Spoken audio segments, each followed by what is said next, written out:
Namam dushkritino mudahah. Let us start with mantra. Om Mukham Karoti Vachalam Pangum Langhayate Girim Yat Kripatam Vande Paramananda Madhavam.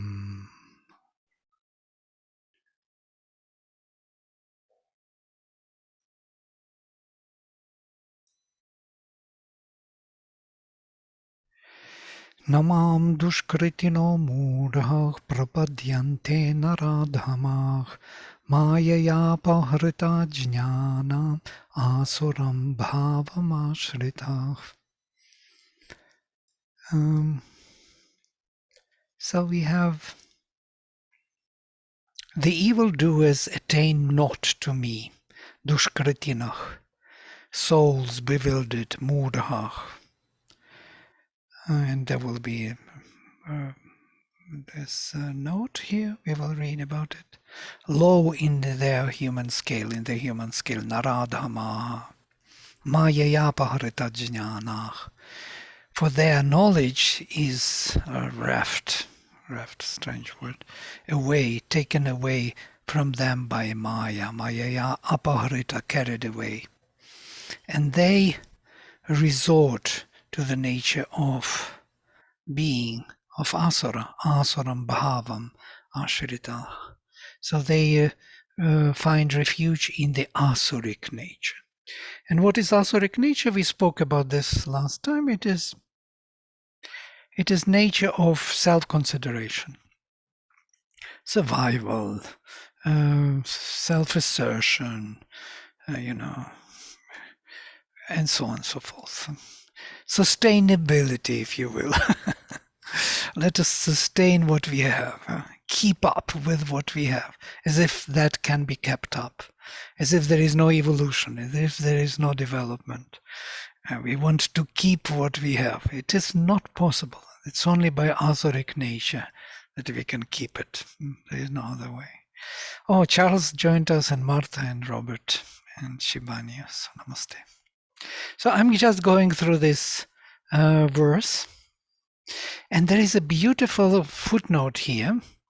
So souls bewildered. What are these bewildered souls who fall into the lap of the asuric nature? Here it is, the footnote. I think it starts here. The bewilderment is a befooling of the soul in nature by the deceptive ego. The evildoer cannot attain to the supreme because lie is forever trying to satisfy the idle ego on the lowest scale of human nature. This kind of imitation, constant imitation of the being. You could feel, I feel it all the time, the artificial way of living. That all life, what I live, is somewhat artificial. It's not real to the full extent, because I kind of live this egoistic life, trying to imitate life, to imitate the truth. And this imitation creates this very strange feeling of unreality, of Maya sense. And that is that Maya which makes us kind of bewildered. So, and his mind and will are hurried away, maybe carried away, in the activities of the Maya, of the three gunas, are not instruments of the spirit, but willing slaves or self-deceived tools of his desires. So instead of following the divine will and truth, man follows his desires. Well, also relatively his, because truly speaking, it's not his to the full extent. Partially his. It's more of the nature. Nature is imposing on him the movements of her own desires and forces and and creatures. So the Gita has laid it down from the beginning that the very first precondition of the divine birth, the higher existence, is the slaying of Rajasic desire and its children. So there is desire and it has many kids, it seems. And that means the exclusion of sin. Once the desire is killed, the exclusion of sin is possible. Sin is the working of the lower nature for the crude satisfaction of its own ignorant, dull, or violent Rajasic and Tamasic propensities, in revolt against any high self-control and self-mastery of the nature by the spirit. So there is a certain revolt. There is a certain kind of desire to hold on to oneself, to be who I am. I am what I am. Yes, I'm not the right place to say. I am what my nature is like this, so let it me be. Yeah? And so I want to maintain every creature, every animal creature is maintaining what it is. Yeah? It does not want to kind of overgrow its own being. It wants to maintain and sustain itself. And so in the human nature, it becomes an obstacle. If in animal nature it is fine to follow its own spirit, then in human nature it becomes a problem, because the humans have developed some psychic entity which demands the development and which feels in us that we live artificial life when we are animals, when we have only animal spirit. And in order to get rid of this crude compulsion of the being by the lower Prakriti, in its inferior modes, we must have recourse to the highest mode of that Prakriti, the Sattvic one. So we have Rajasic and Tamasic, and Sattvic is a higher state of equilibrium and transparency, which is seeking always for a harmonious light of knowledge and for a right rule of action. So not totally to discard Prakriti, but to find in Prakriti higher states. The Purusha, the soul within us, which ascends in nature to the varying impulse of the gunas, has to give its sanction to that sattvic impulse. And that sattvic will and temperament in our being, which seeks after such a rule. So Purusha has to give the sanction to this in Prakriti, otherwise she would not go. So something in us has to sanction this movement in our Prakriti. It's quite interesting how Mother speaks it in a different language. If you have some kind of examples, you can always cut in. She says that as long as this lower nature is not worked out in us, as long as we are still finding in it some attraction, yeah, it will still go on. But when we come to the point where it makes no sense anymore in any way, yeah, that means the sanction of Purusha came. Then we are ready. We are ready to leave that lower nature, lower desire or habit, because it makes no sense anymore. It's just falling away from you as nothing interesting. Like it happened to me with, for example, with alcohol. I loved alcohol before. We were all very happy to drink together, youngsters going around, young people. And it was always celebration, always higher spirit, everything is possible, you're young. And then, when I discovered the spiritual life, it just disappeared. It never came back. I was never interested again, because this spiritual state of consciousness is much more attractive and pleasant than to get drunk. Even a little drunk doesn't really doesn't do anything. just drags you down, and that's it. Makes you dull, tamasic, kind of mechanical, not yourself. Why should I be not myself? It is so unpleasant to be not myself. Yeah? It's so much better to be yourself. Yeah? So this is something of that kind. When it is worked out and there is nothing else to gain from it, there's something happening, and Prakriti is changing and allowing you to move towards sattvic level. So the sattvic will in our nature has to govern us, and not the rajasic and tamasic will. You know these terms, sattvic, rajasic, tamasic, yes? I do not know, maybe not everyone is aware of them. So sattvic is this equilibrium, the highest. Rajasic is this energetic, passionate, vital, impulse. Desire is built on rajas. Rajas is fire, flame, burning. Tamasic is inertia, darkness, laziness.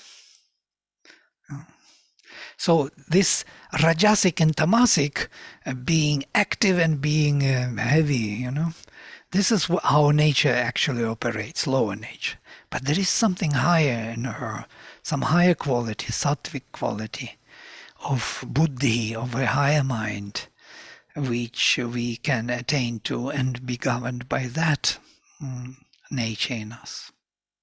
So this is the meaning of all the high reason in action as of all true ethical culture. Why ethical culture was necessary, dharmic culture? Because of it leads us to this sattvic nature and permits us to really join that sattvic nature. And from there we can develop to the higher spiritual consciousness.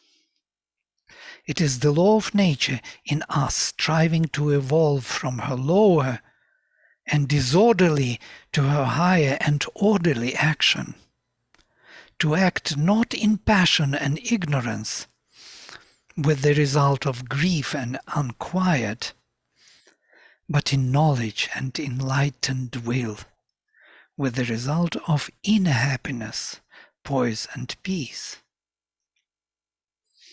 We cannot get beyond the three gunas if we do not first develop within ourselves the rule of the highest guna, sattva. It's impossible for us to jump into the spirit. We need to become sattvic first. Man, therefore, has first of all to become ethical, sukrita, or perfectly made, and then to rise to heights beyond any mere ethical rule of living, to the light, largeness, and power of the spiritual nature, where he gets beyond the grasp of the dualities and its delusion, dvandva moha. Dvandva means duality, moha, bewilderment. Bewilderment of duality, black and white, good and bad, pleasure and suffering. There he no longer seeks his personal good or pleasure, or shuns his personal suffering or pain. For by these things he is no longer affected, nor says any longer, I am virtuous or I am sinful. There is a beautiful passage in Taittiriya about this. So when he reaches to the divine, he says, I am not asking, one is not saying anymore, why did I do sin? Why didn't I do good? One is not suffering from these thoughts anymore. Because when you are in that state, there is no sin or there is no good. Everything is seen differently. Everything is so relative in a way. It's just lower nature acting with its dualities in us, demanding either tamas or rajas or resistance or fight or domination of ego over other ego. And so when you see all this from that poise, you are not bewildered by it. You see what it is as it is. There he no longer seeks his personal good or pleasure, or shuns his personal suffering or pain. For by these things he is no longer affected, nor says any longer, I am virtuous, I am sinful, but acts in his own high spiritual nature by the will of the divine for the universal good. It's a totally different way of being. We have glimpses of it in our life, and we just even imagine that this is possible. It's such a relief to be free from all those obligations to lower nature. We have already seen, I'm finishing the passage, it comes to the end. We have already seen that for this end, self-knowledge, equality, impersonality are the first necessities, and that is the way of reconciliation between knowledge and works. That's where we are heading at. Between spirituality and activity in the world. Between the ever immobile quietism of the timeless self and the eternal play of the pragmatic energy of nature. But the Gita now lays down another and greater necessity for the karma yogin who has unified his yoga of works with the yoga of knowledge.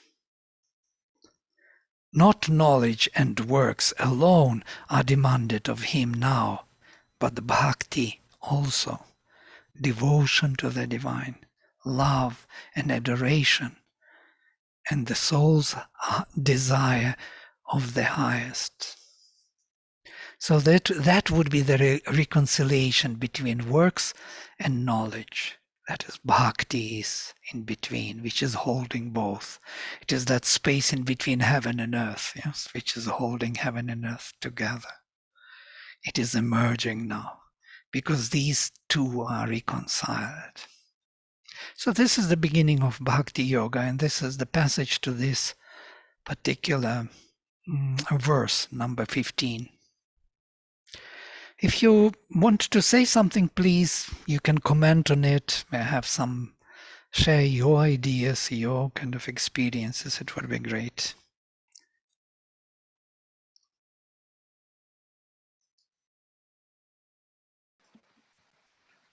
Radimir, I was just thinking that surely the Rajasic temperament has its value too. I mean, it's not all bad.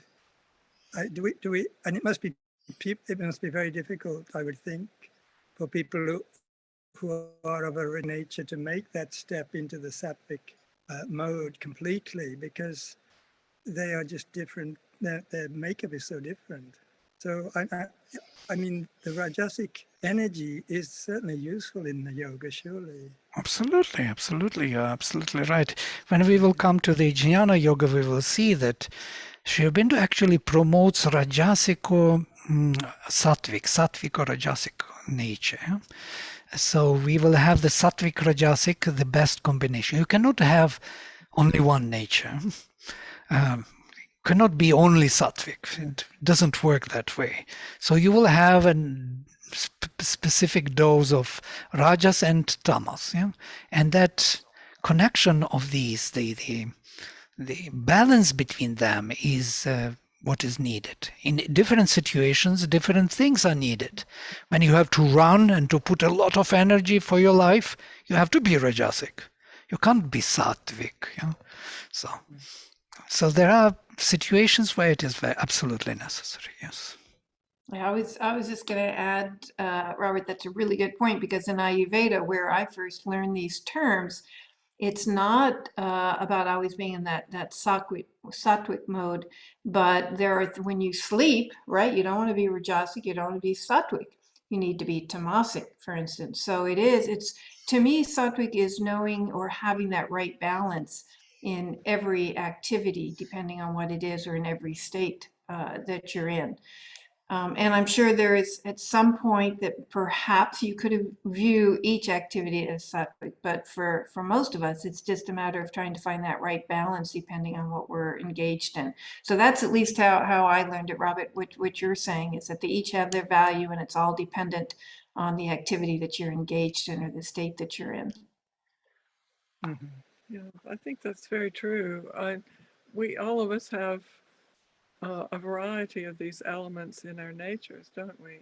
I mean, none of us is purely one or the other, and we all have within us the capacity to express each of them when appropriate. And Yeah. the goal is trying to get the right balance. Absolutely. Even with sleep, I just was thinking about this.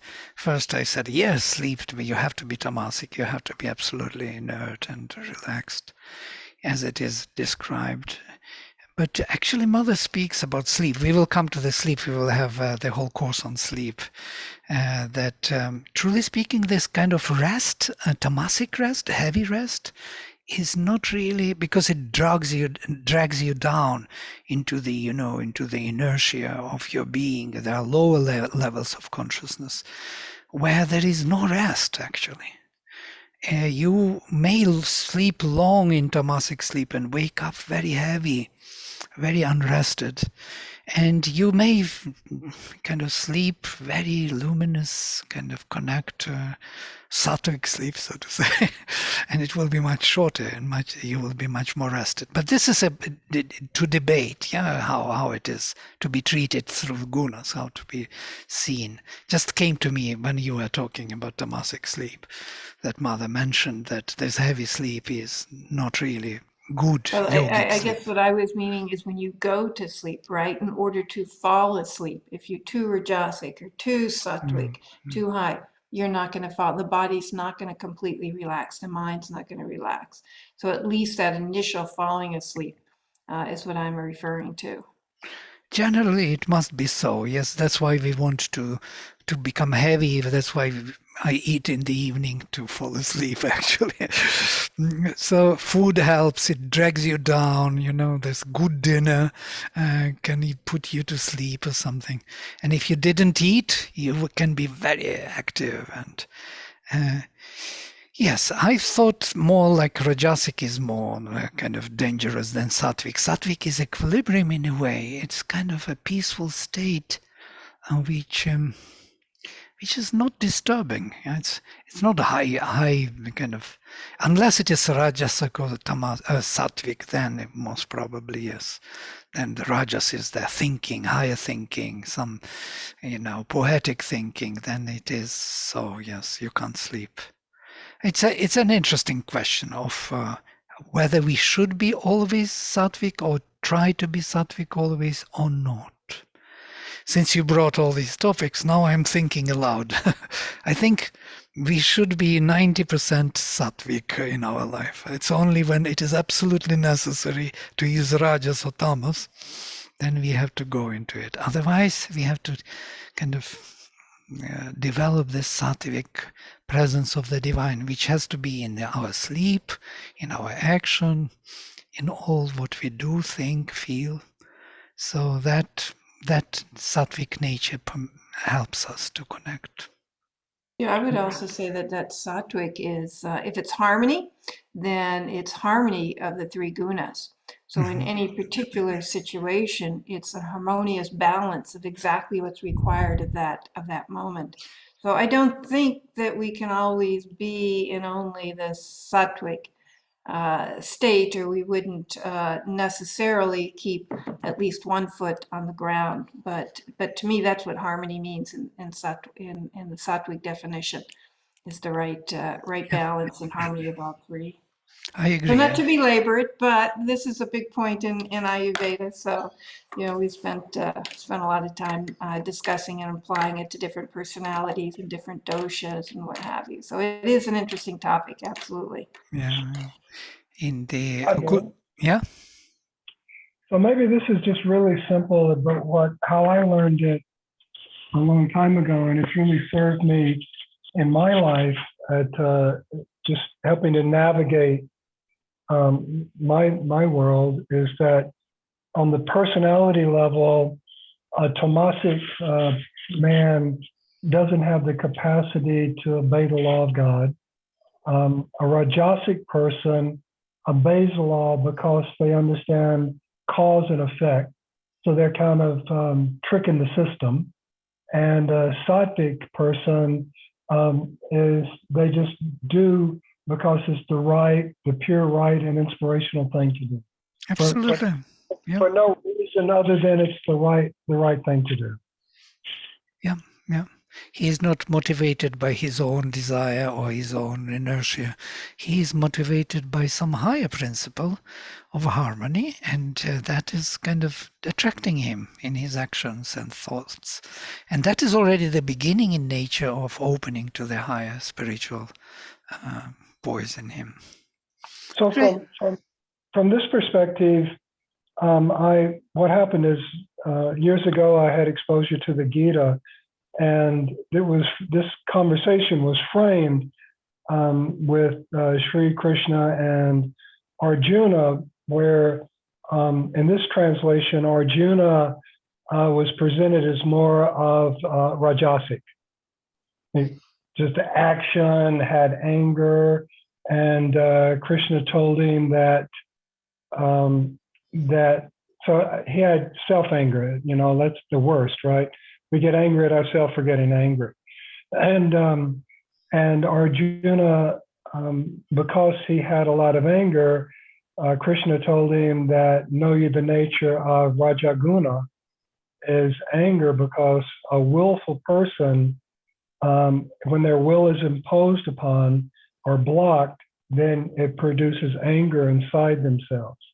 And so then in this translation, it was that Krishna had said to him, know you that the nature of Rajaguna and you will be free, because Krishna he believed himself to be that person, where he really, as you know, he's not that person, but that was his belief system.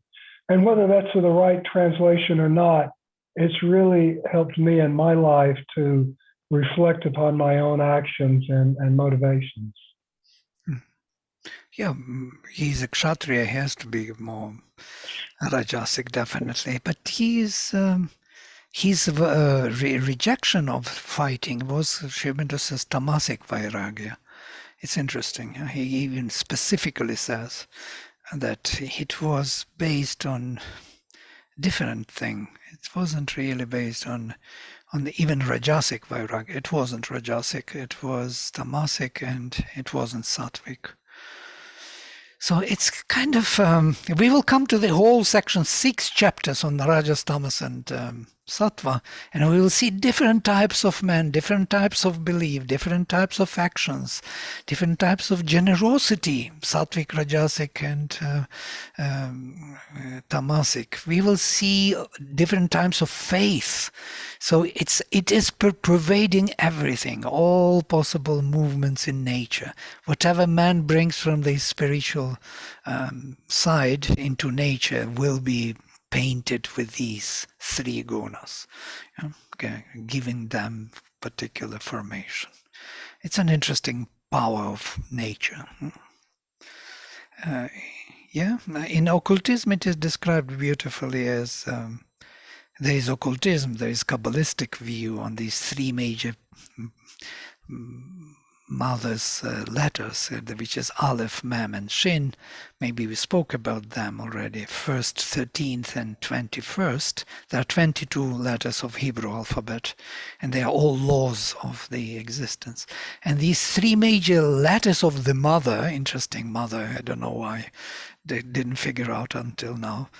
So they are the major letters in the alphabet. That is the 1st, 13th, and 21st. And notice these numbers are very sacred in all Western traditions. 1st, 1, 13, and 21. 3 times 7. So 21 is this energy, radiation. That is the Rajas. And Mem letter 13 is death, an inertia, And so, and Aleph is actually equilibrium. Aleph, the spirit, Purusha, the first letter, number one. So the water, they describe it in this way: the water put on fire evaporates, and that's what explains what Radha was saying, that actually sattva is holding both rajas and tamas in a pure equilibrium. They become well balanced, so you cannot even kind of feel them much. So there is a new quality emerging from their balancing. So they are not dominating, not other is dominating. So in a way they produce the third. So it's kind of dialectical thinking. Yeah? So thesis, antithesis produces synthesis. Or synthesis produces these thesis, antithesis. Most probably that way. Somebody, Siegfried most probably wanted to say something, No? All right, shall we go forward? A totally new topic. We jump into a new chapter here.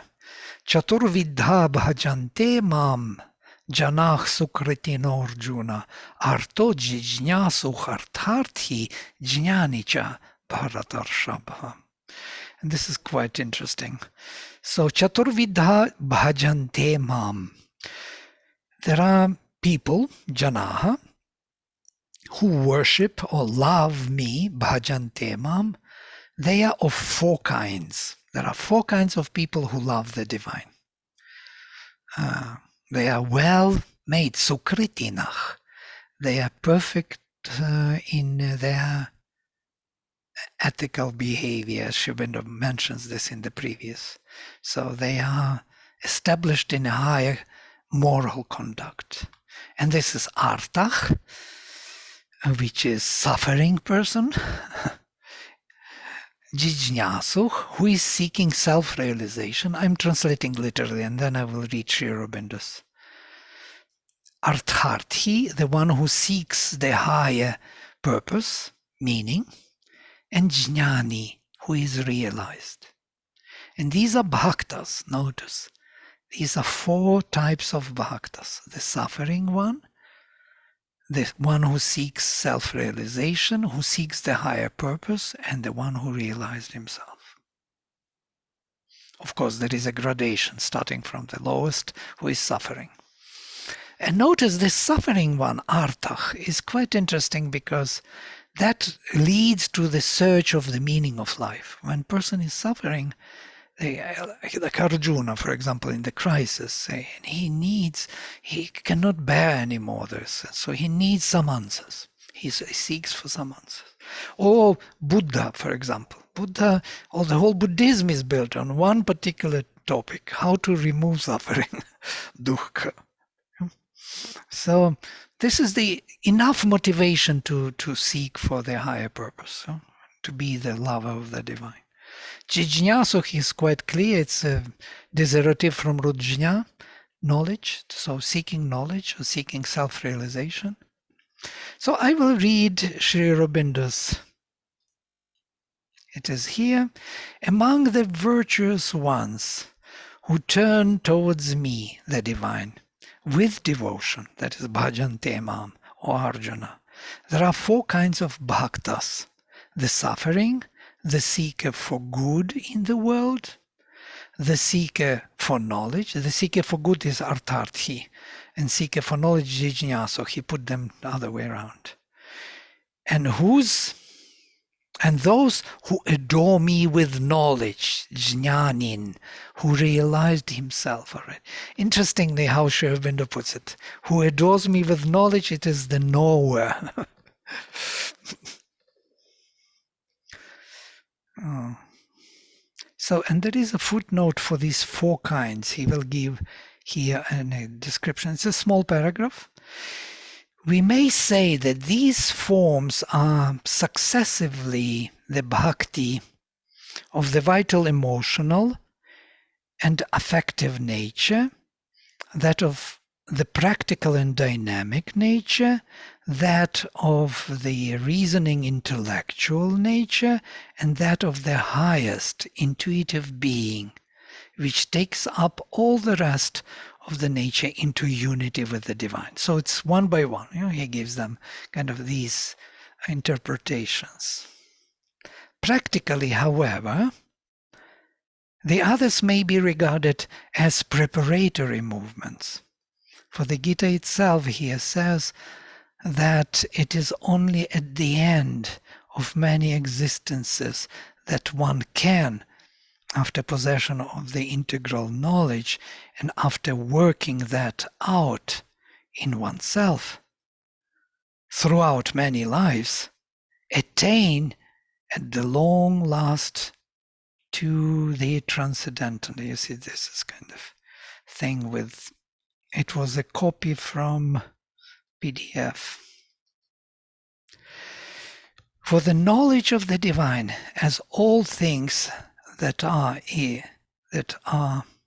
don't know, maybe something is here, is difficult to attain, is difficult to attain, and rare on earth is the great soul Mahatma, who is capable of fully so seeing him and of entering into him with his whole being in every way of his nature, and by wide power of this all-embracing knowledge, sarvavit, sarvabhu, bhavena.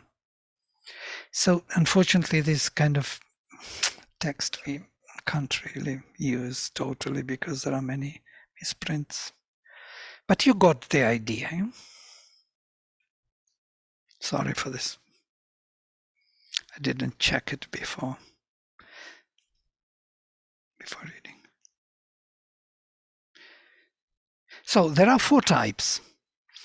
Vital emotional, that is artha, the suffering one, who vitally suffers and is ready to get out of this suffering. That of the practical and dynamic nature, artharthi. Artharthi he puts in the 2nd place, though in the Gita it is in the 3rd place. And of the reasoning intellectual nature, jijnasu, who seeks self-realization, and of the highest intuitive being, jnanin, who is self-realized. So Shubhendra changes the order from the Gita. So he put artharthin before jijnasu. Artharthin, it can be any one of us who seeks some purpose in life, to fulfill certain purpose, who has an aim, life with an aim. Artha is the aim, the object, the meaning. Those who seek the meaning in their life, they're already bhaktas of the divine. Quite interesting. On each of the levels, from the vital to the vital intellectual, to the intellectual, and finally spiritual. One by one, from the lowest possible bhakta, lower vital, so to say, middle vital, to the highest mental. Okay, you have something to say on this?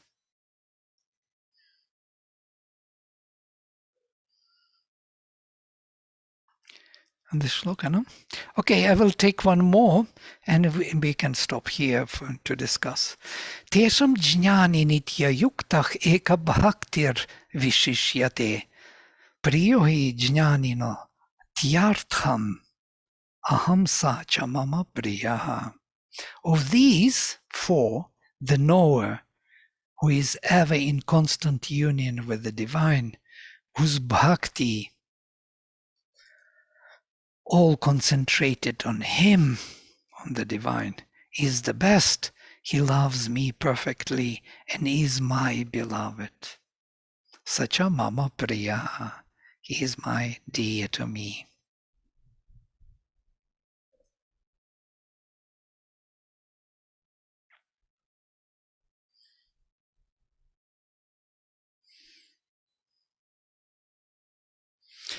Yeah, so literally, tesham, of them, jnananin, the self-realized one, nitya yukta, constantly united, composed. It's an interesting word, constantly composed.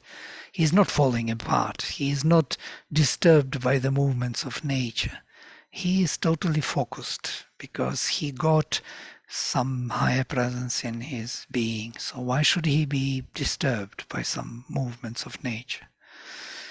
Eka bhaktich, with one love, vishishyate, is outstanding, to put it, is excels.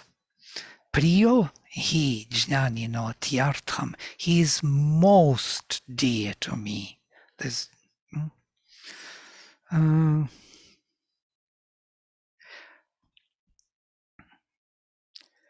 and ahamsa, so I am the most dear to him, and he is my dear one. That's what it is. And here there is a footnote for bhakti, and I will read this footnote and we can discuss. It's a short passage here, this passage. This single devotion is his whole law of living, and he has gone beyond all creeds of religious belief, rules of conduct, personal aims of life. There is no more a kind of, why did I do bad? Why didn't I do good? There is no this thing anymore. He has no griefs to be healed. There are no griefs to be healed, for he is in possession of the all blissful. He has no desires to hunger after, for he possesses the highest and the all, and is close to the all power that brings all fulfillment. He has no doubts or baffled seekings left, for all knowledge streams upon him, the light in which he lives. He loves perfectly the divine and is his beloved. For as he takes joy in the divine, so too the divine takes joy in him. This is the God lover who has the knowledge, Jnani Bhakta.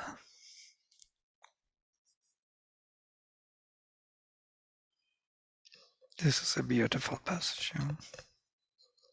So Vladimir, the distinction of the gunas and then the bhaktas, is it simply because one is about the nature of man and the other is about the devotion of man? Yes, very nice. Yes, nature provides the particular kind of activities or modes, modalities on each of the levels. On the lower level, it will be operating by rajas and tamas mainly. Like yes and no, good and bad, suffering and pleasure. And when we live on that level and respond to those forces, we can't know the divine. It's not possible. We're just like puppets in the hands of nature. Something good comes to us, we are laughing. Something bad comes, we are crying. So this is how we are. Something tasty came, we are happy. Something no food in the fridge, we are unhappy. So there is always something to be happy or to be unhappy with. And if there is nothing provided by nature, we are seeking that actively. Where to be happy and where not to be happy. We are calling somebody to talk about something to be happy or unhappy, because we are missing that kind of boost of lower nature. We create it for ourselves then. We watch movies and cry, we do whatever. All kinds of things just to have that experience of a lower nature. But when we are in that connection, with higher in this sattvic nature first, and then we feel the presence of the divine through that sattvic nature, then we lose the interest of being this marionette in the hands of nature. we are fulfilled already by some higher presence, and we want to project it into every jnanin. We are self-realized. We have the being in us, unborn being in us, internal, infinite. So what else would you want to have here? So then the suffering and pleasure are seen like the same, as Mother says. Everything what you do here is on the small scale. You're the best and you're the worst is on this small scale. It's just within these things. So if you look from that higher perspective, you will see that small being trembling within certain kind of this good and bad, pleasure and pain, and making so much fuss about it, considering it to be so important as nothing else in his life. It looks very funny. From that point of view, of course. It doesn't look funny from when you're within that, in between those two. Somewhere also Mother describes when the psychic being is born. She compares it to the chicken coming through the egg, breaking through the egg.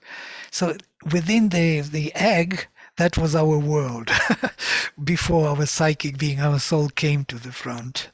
But when our soul comes to the front, it's like that chicken breaks through this shell and comes out. And that is a new world outside, totally new.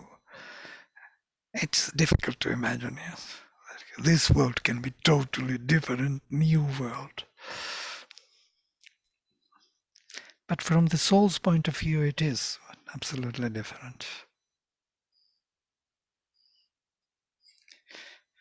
So that bhakta, what else he could ask for? Only just to fulfill the divine will. Who wants to do everything what the divine wants because he doesn't want to leave the divine for a moment. And I must tell that this connection with the divine is never boring. It's not like connection with some beloved human being or something, which we can get bored or something. It's not on the same level. It's constantly fresh, constantly young, ever young. The dawn, the divine dawn is ever young. Yuvatif Purani. She's ancient and ever young. She's constantly there, but she's always fresh. You are never tired of the divine presence. Though somewhere Sri Aurobindo describes this, you remember that the soul looked out from its felicity, got tired of its unchanging happiness. He uses these terms, that even soul can get tired of its unchanging happiness and seek for some adventure. Vladimir, Yeah. in the context of the Gita, are these teachings the teachings that Krishna is giving to Arjuna? Yeah. So he speaks to Arjuna, yes. Yeah, okay. Yeah, it's all these 18 chapters. It's not so much. This is the whole Gita. You see only text. It's like 700 shlokas. And that's it. 700. 6, 6, 6. 3 times 6. 18 chapters. It's quite interesting that 18 chapters in the Gita and 18 books of Mahabharata. I was always thinking, why it is kind of such a match of... there's something about this 18. 9. 1 plus 8, 9. Infinity, 3 times 3.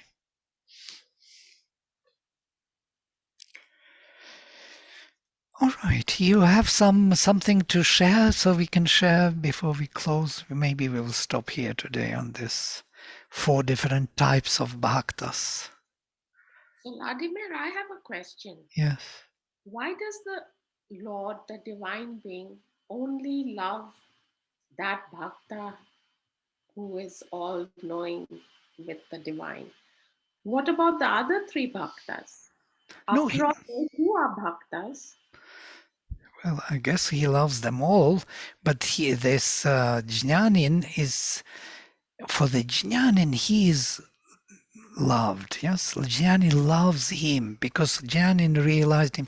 You remember we spoke about 3 steps which Sri Aurobindo describes. First step is karma yoga, the effort to know oneself, and then the smoke of the sacrifice reaches heaven, and that is self-realization. Yeah, when you come to heaven, and then when you have action and you have yourself realized yourself, in between there is an answer of heaven, and that is bhakti, the love. You know the divine now for sure because you realized him in yourself. So knowing him is essential to love him. You can't love him unless you really know him. You may kind of pretend to love him, yeah, like many people do. I love the divine. I can go to church and so on, or to the temple. They do it because of fear, because of obligation, because of many things, yeah, cultural habits, and so on. And maybe a little bit truth in it also, mixed into it all. But still, only the one who knows the divine can really love the divine. And there is also one thing which Aurobindo says nicely, that the one who loves the divine is loved by the divine. The one who chooses the divine is chosen by the divine. Yeah? And I kind of reinterpret it. The one who loves, he is loved. So the love for the divine is actually to be loved, yeah? To be ultimately loved. It also relates to spiritual knowledge, doesn't it? And that spiritual knowledge is the only real knowledge as recognized by Sri Aurobindo, as described by him, meaning knowledge of the divine, which ultimately leads to union with the divine. So in that union, the lover and beloved know each other fully and become one.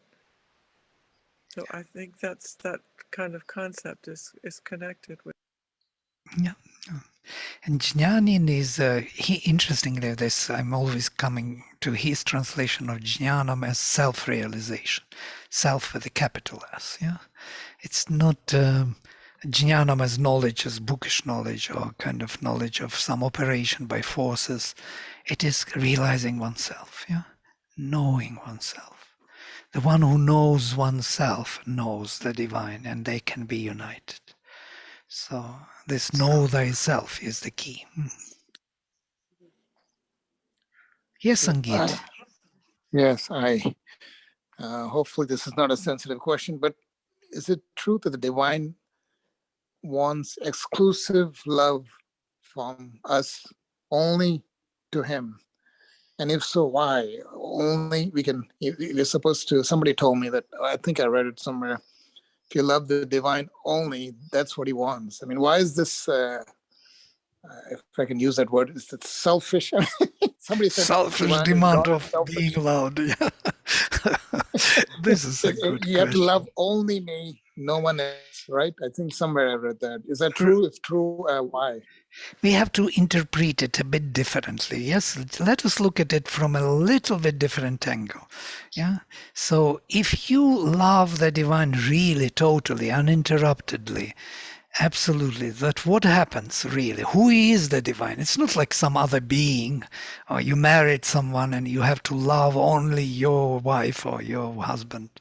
It's not the people compare it with that, and that's why they feel like, what is this all about? Egomaniac wants only love for himself. No, the divine is the truth of our existence, the highest possibilities of our being. So can you imagine you love that? You love that highest, the best in you and all, not only in you. Oh, and that love, I think this is the key to everything. That is the psychic love. Yeah. You remember I was mentioning this story of Clare and Saint Francesco. Yeah. when he had his lover, and before he went for this crusades, and when he came back, he was wounded and destroyed, and he was very in a heavy state. And then she was waiting for him. He was a high kind of in high rank aristocrat, and so she was waiting for him to offer her marriage, and he never came because he discovered the divine. So he couldn't come back to her for marriage, and he became a beggar. He was going to beg in this town, and she was giving him bread and looking into his eyes, waiting for him for years. And he was building some church there in the fields away, and never came to her. And one day she was running on this field when they were kind of cutting the grass for somebody to earn some bread for themselves. These few monks building the church, very poor beggars. And then he sees her running from the hill down. And then she runs to him and says, I don't want any more to be loved. I want to love. I don't want any more to be understood. I want to understand. And he takes her in. This is the only couple actually known in the whole Christian tradition who lived as a couple. It was a real spiritual couple. He was waiting for her to have this revelation for her. So this demand to be loved, demand to be understood, it's an egoistic demand. But to love and to understand and to give oneself is the divine. This is what divine is doing. So if you love the divine, you would not lose anything, definitely. You will gain the whole world. It seems also maybe you could look at it as to love only the divine means to only love the divine within others. So you don't love them for how they look, you don't love them for their thoughts, you don't love them for what they do for you, how they make you feel. You love them for the divine within. You love the divine within them. So it's just another way I think they can also. Very nice. Yeah, yes, absolutely. You love the divine in yourself and everyone else. And that changes the world, because then you support the best in people and they respond to it. They feel it. They feel that you love in them something true, not something false. Yeah, and these forces have no access anymore. They just fall away from you. Great. So shall we stop here for today? What do you think? No? Siegfried, you want to say something at the end? No? No? Charles, Teresa? Thank you, Vladimir. Thank you. All right, then I close with mantra.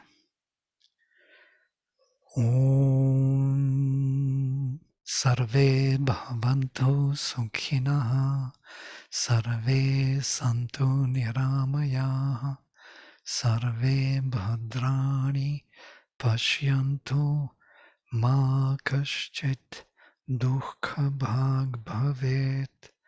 Om Shanti Shanti Shanti. Hari Om. Hari Om.